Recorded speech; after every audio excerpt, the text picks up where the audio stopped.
Frankie here. Today I'm here with Robb, Style Invaders crew, Belgium, to talk about experience and knowledge on breaking. How are you enjoying Michigan so far? Michigan, beautiful, sunny. I like the sun. I've been here only 2 days. I think the food in America can be better.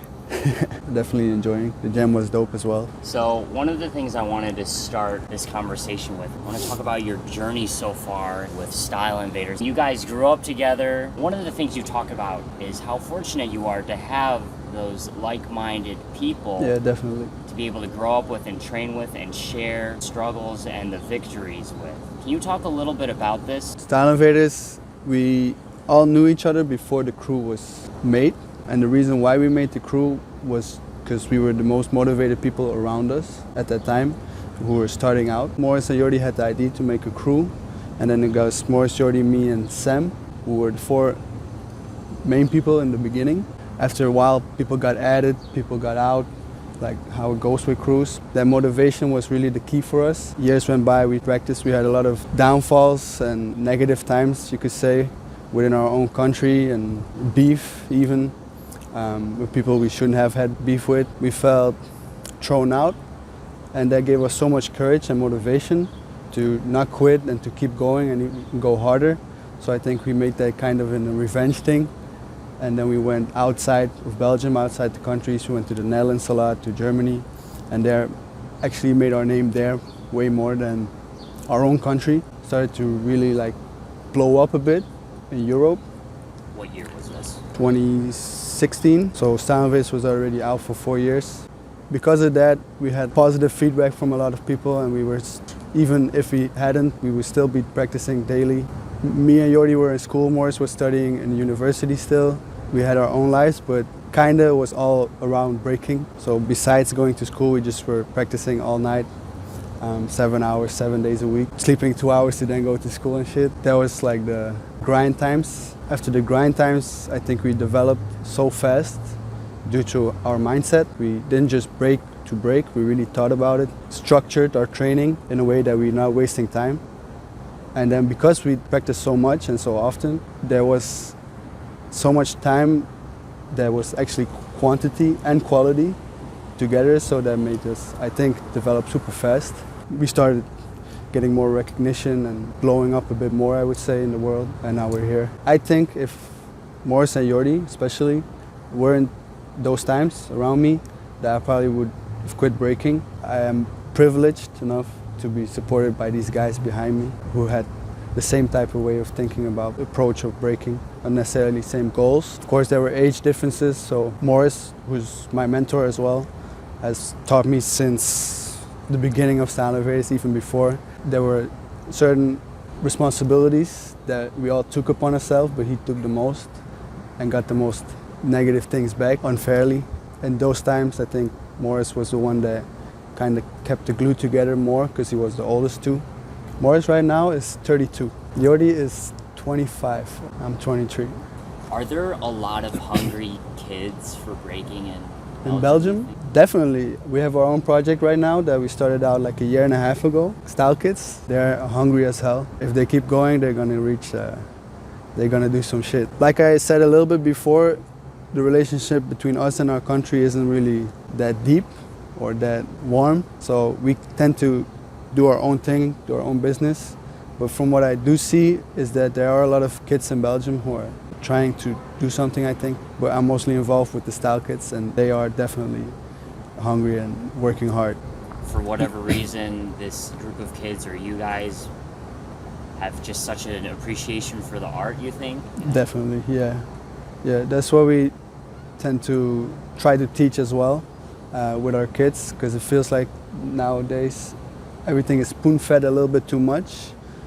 People tend to skip over certain steps that, especially back in the day, they didn't have.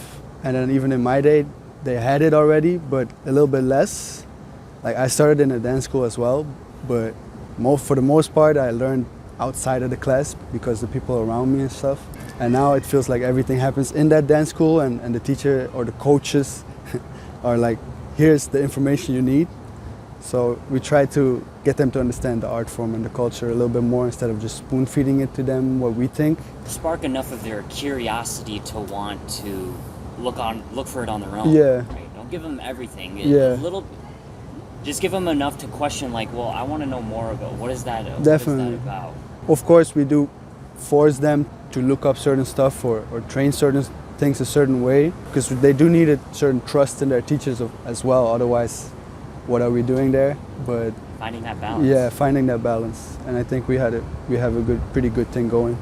By themselves, they're organizing meetings for the crew, like looking up battles, How old training. Are these kids? They range, like Style Invaders, me and Morris range 9 years. I think the oldest of them is 18 or 19, 18, and the youngest is 10. With them as well, we really try to not necessarily say he's the best, so let's put the best together. No, it was more the motivation again that was a key factor for it. Because even a young kid, if he's so hyped to train all the time and so motivated to go, might not have the understanding or the knowledge or the way to absorb knowledge as much as an older dude, like an older kid, but it can motivate him as well just to keep going hard, definitely. So if that motivation is there, I think that's the core, at least how we see it. Something about being a teacher, it's such a give and take relationship. Like the student, they need to have some kind of hunger already, or Definitely. the ability to be hungry, or teachability, whatever you want to call it, and then the teacher is just trying to guide them. Yeah, we're just trying to give them a platform. We're trying to not let them skip over steps, but still be able to move as fast as possible in this breaking world. Yeah. One thing I want you to share, if you're comfortable, your training approach with Style Invaders. Because I was asking you about how often you train alone versus how often you train with your crewmates. I think in my life, from when Style Invaders originated, I think I've practiced alone 4 or 5 times in 10 years plus. We always practiced together, not the full crew, we were with 7 members, but it was mostly Morris, myself and Jordi. And then there were periods, other people as well, and then yeah, things happen, you know. For the most part, it was us 3. And we just practice in cypher form all the time.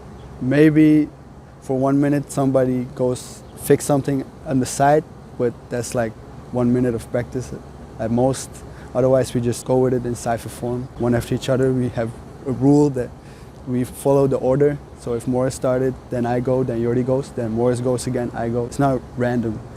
So that keeps us on our toes, and we have to think fast on what we want to develop and like what we want to practice, so that we're not holding the other 2 back or the other people back around us. So that create like a certain pressure, good pressure I think, that just kept us going and kept us inspired to motivate the other 2. That's one huge part of it. In order to do that, another huge thing for us was before practice we already practiced in our minds. I knew before practice what I was going to practice at this hour, and then 2 hours in I was going to practice this, 5 hours in I was going to practice this. So I already had the schedule, and that definitely came from Morris, who had this before me and Jordi did, and then said try it. That's one of the huge things why we got so good so fast. There's so many things to break down from what Exactly. you're describing. If you walk into an open session here, People are spread out. Yes, that, and people just show up to cipher. It seems just for the sake of ciphering. Yeah. You know, it feels good to freestyle and be Yeah. free and listen to the music, but it's not as productive or as intentional as what you're describing. We try to know the schedules of the other 2, what they're going to practice this week or this training, so that we can pick up on stuff if necessary, or tips or tricks. With us it's 3 minds thinking for 1 person all the time. Sometimes it's hard to see yourself or not see yourself if you're practicing, because I don't feel myself like that. I might do something that feels good but actually looks terrible, or other way around. Other people sometimes would say this is nice or this is not nice. I don't trust it necessarily. But with them, with how we build, and we really know each other through thick and thin. They know how I want to break, so when they're saying something, I take it really serious and think about it. Same vice versa, I think. 3 minds for 1 body, thinking with each other so we can grow, have different perspectives, different approaches on your own goal. Like you said, maybe someone steps off to the side for a minute or so. For me personally, one of the reasons, in contrast, I like to train alone is to train technique. If I'm training technique, sometimes I won't even turn on music. I just want to be in silence. Yeah. So what about when it comes to trying to elevate your technique? Yeah, for us that has never really been an issue. When it comes to simple exercises or full sets, we all do it in cypher form. So sometimes somebody's in the cypher for 5 seconds doing handstands or freeze that they're practicing or whatever, like technical stuff. But they already do it with the intent to use it as a breaker, not to use it separately. Stupid example, but you won't go to handstand and then do air flare. You'll do an air flare from a different position when you're breaking. It's more so the intent of already being able to utilize, even if it's just a simple technical practice. Also the pressure of I need to do well and I need to motivate the guys around me. So even if I suck at flare and I want to start practicing flare from the beginning, that is also a part of the motivation that can help the people around you, because they see you're working hard on something that might not be easy for you. But of course, I understand that I'm privileged enough to have these people around me and the synchronicity, like you said, so I can do this with no second doubts or no issues. But for other people, sometimes they have to practice alone, or they're just not around people who are able to motivate them in that way, so then it won't work. But I do would suggest trying it. It worked for us really well. And in some degree, if you're able to get some info from somebody else that is actually helpful, it will just get you faster to where you want to go, I think. Finding the people that you trust, I don't think there's a lot of those people in the world that you can find that match your mentality and understand you. Definitely. You know, you're talking about a 3-man practice. Is that even possible to think about doing it with 12? Would it be even as productive if you try to increase the numbers? Probably not. It's not that we get annoyed, but I don't like change a lot. So I'm very set in my ways and how I'm comfortable with how it's going. So when there's a 4th member, sometimes it can bother me, depending on who it is, of course. Like we have a young kid in our crew, Brecht. He's living not near us. He's far away. He has to take 2-hour trains, which is a lot in Belgium. So whenever he can come practice, that's no issue. But it's not as often as we are, because we live in the same city. I live 10 minutes away bicycle from Morris and Jordi and from the practice spot, which is right now in their house. But if other people come, or if I'm in a big room that I don't know and haven't practiced before, I tend to shut down a little bit. For me, if there was 12 suddenly, it would be hectic as hell. Sometimes, especially last year, we go out and practice with our kids and stuff in different rooms. And it's hard for me to adjust, but at the same time, how they practice and how they think about breaking at the moment, it motivates me. So it gets me a little bit out of my comfort zone in a good way. Yeah, just time-wise even, if you have to wait 11 rounds before you can go in again, you're cold. So as we're pulling this up, can you tell us what we're about to watch here? Unbreakable is not the first, but one of the earliest events we did with Style Invaders as a crew. We had all the members at that time participating, and Unbreakable was a huge event where we already watched. Prior to this, we went to watch people there. For me, I was super young, so this was one of the first events I went to. This was also when we were getting coached by Sam from Team Schmeda from Belgium. This was a really fun time for us. That's Jordi. We were so little.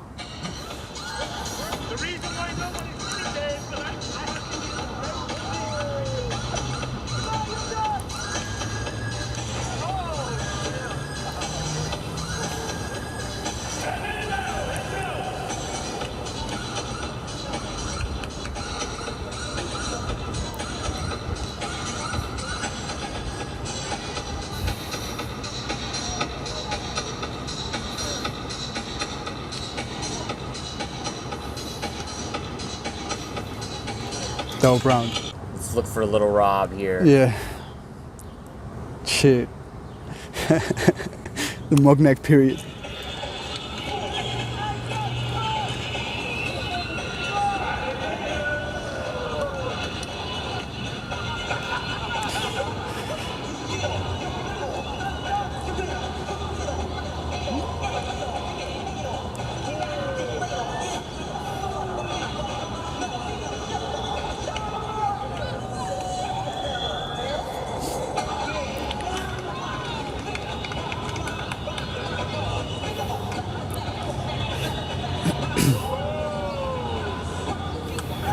That's funny.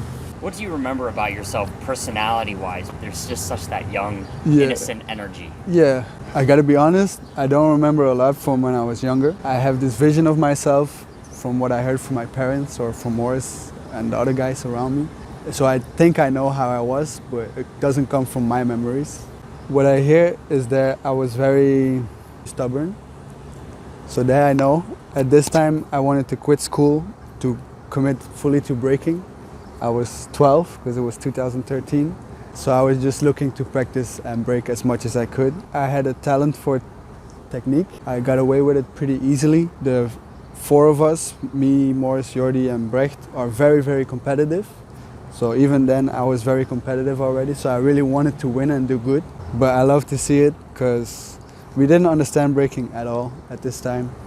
It's super fun to see for us, and it's something that I think is missing in today's age when I see kids, is we were kids searching what this breaking thing is. When you see my round or Jordi's round before, we do kids effects. We're trying to search in breaking, but we're not trying to be something that we weren't at that time. We weren't trying to be intellectual depth breakers. We were just kids, so when Jordi did the knee slide, there was an effect that he found and that we really believed in, even though it's a simple, childish effect, because that's what we were at the time. We loved breaking like a lot. We wanted to practice as much as we could and break as much as we could anywhere. How do you think people perceive you guys in terms of whether you stood out or not? Here, live, I do think we had a certain energy around us. Like at this period, me and Jordi did a lot of kids battles too. If I'm not mistaken, already here we were kind of like known for being the best kids in Belgium at that time. We won like LCB kids battle twice. I think Jordi did the Unbreakable kids battle. From Belgium at that time, actually we had a lot of love, I think. And then outside of Belgium, I know in this battle, or maybe it wasn't this battle, there was one battle where Smurf voted for us against the adult crew. Us seeing that in some way we're doing something right. And energy and hypeness was a big thing there, which is now not our focus anymore, but yeah. The reason I asked Robb is because I kind of knew that that was the answer, that you were getting a lot of eyeballs for being such a young and talented group. The question I want to ask is, how do, as young kids, do you think balance between having humility, you know, still continuing to enjoy the art form, but also being so young yet getting so much recognition? I had to battle with that myself at a pretty young age. I remember talking with Morris and with the crew, mostly Morris and Jordi already at that time, Sam too, that I was feeling myself sometimes being not humble. I think I was 14 or 13. I had the conversations with them and I was becoming aware of it myself. I didn't like that part. Also looking back at it, I was a nobody. It was so uncalled for, I think. When I went to jams, I got a lot of props already. So it looked like people liked what I was doing. So I definitely had to battle with that ego thing at a pretty early age, I think. Then again, I'm happy I was surrounded with the people around me. At least they were humble enough, or they battled in it in a different way, I don't know, that could help me get on a right track, at least how I would call it. So this is 2019. Mm-hmm. How in the world did this squad get put together? In the middle between the last thing and this battle, 2013 and 2019, a lot of stuff happened. A lot of good stuff, a lot of bad stuff. Before this, we were doing all these battles in Europe, like in the Netherlands and stuff. There was one workshop that Street Technique, who we were a huge fan of it still, and at the time we looked up to a lot. Morris, Jordi and Nathan went. Promo, Vicious and Fleo, who did the workshop, remembered them from the workshop thinking that they were dope. And Promo hit us up later that he was in the area, I don't remember why, but he stayed for a week at Morris and Jordi's place, just practicing. We went hiking. The personal relation between him and us already developed. Then we saw Vicious judging when we did a battle in the Netherlands, and we connected with him, and time again there was just these random moments of connections. And then suddenly I got the message from Vicious if I was down to do this battle with them and Stripes. Prior to this, I had met Stripes 2 times, but never really met. Spoke like 3 sentences. I don't know if he remembers. Back there, that was the first time I really met Stripes. We were in the same hotel room and we talked a lot. I was very inspired by him already, of course. So yeah, this was pretty surreal at that time. That's an opportunity that did a lot for my personal career.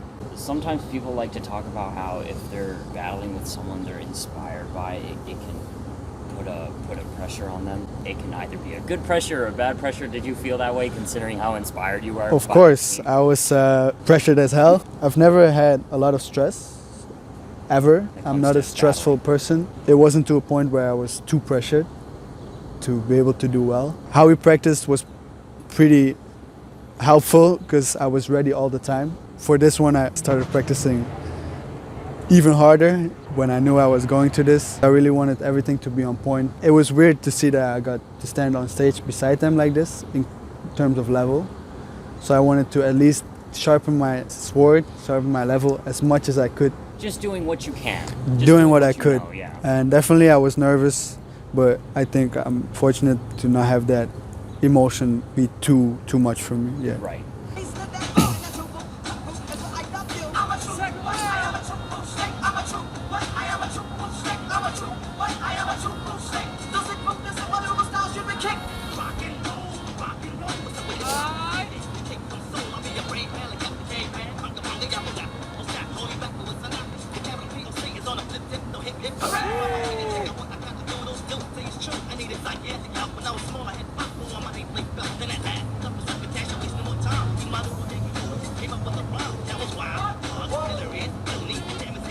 What do you think? I see a lot of flaws, to be honest. It's a stepping stone for me. Biggest change, I would say, pressure of performing after this went away. I could be myself in every battle and find it way nicer for me at least to see. Because I do see here that I prepared really hard for this and I can see that I prepared to do how I did. And there's a skill that shouldn't be, it's doper for me if you could freestyle it and just do like this. So that's one thing, the freestyling part I worked a lot on. I freestyled here in between and I had pieces and stuff, but I freestyled too, but not at the same level, with the same intent, I think. My footwork was way too limited. My technique was okay, but not special enough. Too many breaks in between, too little information in between. The ending piece is okay, but not special. The beginning piece, same thing, yeah. When you watch any given dancer, even if you've never seen them before, can you tell, you feel like in general, if they're doing predetermined set top to bottom or they're freestyling? Yeah, I think for the most time you can tell, especially as a developed breaker, you should be able to tell too. But some people have the skill to do sets in a freestyling way where you can tell. Or some people have the opposite, are actually freestyling but have it down so good that it looks like it must be a full round. I think at that point it's just preference plus skill in that aspect that you need to develop. For me, the end goal, one of the end goals is to be able to freestyle fully and still be the dopest. Because sometimes when people freestyle, it just looks empty, like, what are you doing? I'm heavy on information as well, like you can't just move around. There needs to be some sort of substance for me within the moving. If you have the moving part and the skill and unlock, and then you decide, I do this, but with prepared or with freestyle, I would give it to freestyle, for sure. That's a huge part of breaking, I think, to be able to freestyle, see how you feel at the moment and being able to transfer that to what you're doing, which is not easy. There's a couple of people like Abstract or Promo, I think, who can do this at such a high level, at the highest level in this aspect for me. We are very mindful how we practice, so we try to, with our mind, to get this. We have steps towards this freestyle project for ourselves. That's one aspect of our goals. And we see a lot of people trying this out way too soon, and then they have the downfall of what I just said. They don't have the substance or they're not as skillful, so what they're freestyling with is, it's good that you're freestyling, but it doesn't look good. It's like the difference between a kid who doesn't even break, or maybe one day he's just rolling around. It's 100% freestyle, but it doesn't mean it's a good b-boy, right? Of course, if you have the skill to freestyle like this and it's dope and without any necessary extra steps in between, go for it, but it's rare. I heard something recently online where people that are most in control of their lives, just in general, are the ones that move slow, right? Do you relate to this in terms of when you look at your pacing? I relate to that quite strongly. Another thing we do in practice with basics or with other stuff, we practice slow motion in the beginning. When we have the motion down and the form in slow motion, then we can speed up to where that form doesn't get lost. So we start going with the slow part, then we get faster and faster, considering the actual move doesn't get lost. So you're in control with the slow part or the fast part. So then when a slow beat comes on or a fast beat comes on, you can kind of adapt without actually the six step, for example, looking worse if you speed up or slow down. So you're in control of the full range. And that's definitely a huge investment, practice-wise, to be able to control this which we're still working on with other stuff. Yeah. But for basics, we do this for sure, this slow motion. So with breaking, definitely, but also in life. Yeah, boy, slightly better side, come on.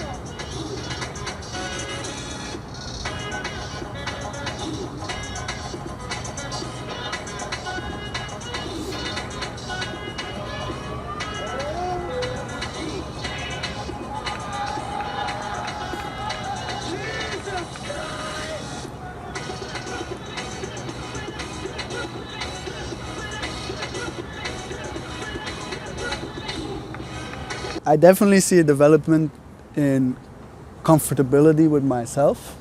I do see the development in the round steps and footworks, connections between.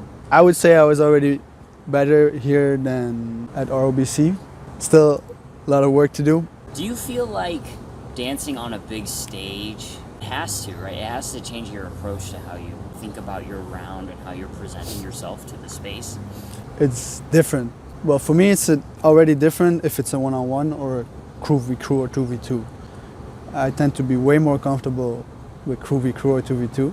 And with 1v1, my experience on bigger stages are clear that it's different from 1v1s in smaller stages. With 1v1s, when you do a move, it feels like it's 3 times as tiring as normal. It's a bigger stage, the crowd is looking for big moves, so you have all these pressures, but at that point, it's just be brave and strong enough to still do what you do.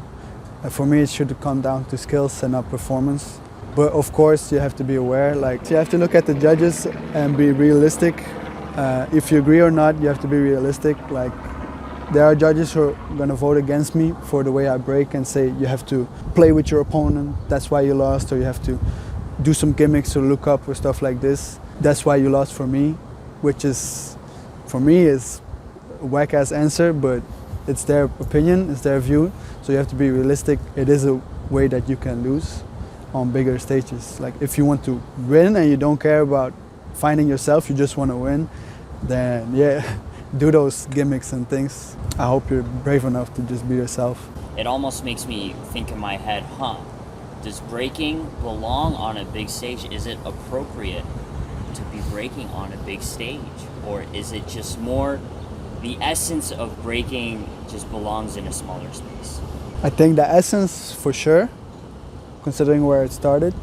Although I'm not against big stages, I'm just often against how it's going on the big stages. Or how it's being reacted to, maybe. I'm competitive as hell, so I like battling, I like winning. Sadly, it comes more with harder events or bigger stages sometimes. And it's a huge part for me to prove to myself that I'm doing something with this breaking thing. But I do think the essence of breaking definitely comes from a more detailed thing than this spread out, huge energy asking thing. Way with words, Rob. It's a huge asking. I like that. So that's pretty much going to do it for today, Robb. Okay, Thank awesome. you so much for your time today. I really just like how concise you are in terms of how you describe the things that you do and your ideas. We can just take that information and just try to digest it and apply it to our own training, right? Our journey is not going to be the same as Robb's journey. Definitely Our not. body type is not the same. The different aesthetics of breaking that we might resonate with might be different from yours, but just being able to maybe apply some of the things in our own lives is really helpful for us, I think. And I think that's why people continue to watch these Robbs. So thank you for sharing. All right. Thank you for having me. Do you have any closing thoughts? Do you have anything you look forward to in the future that you're willing to share with us? The style kids, they're coming hard. They have a road ahead of them, a hard one in this day and age, but I think if they keep going, be on the lookout for them. Be careful around us. We're not stopping anytime soon. Well, That's it, I think. we can't wait. Well, thanks again for your time, Robb. Thank you, Frankie. Thanks Enjoy for having Detroit me. while you're still here. Will do, and, for sure. And hopefully we'll get to see you soon, all right? Yeah, for sure. All right. We're out of here. Peace.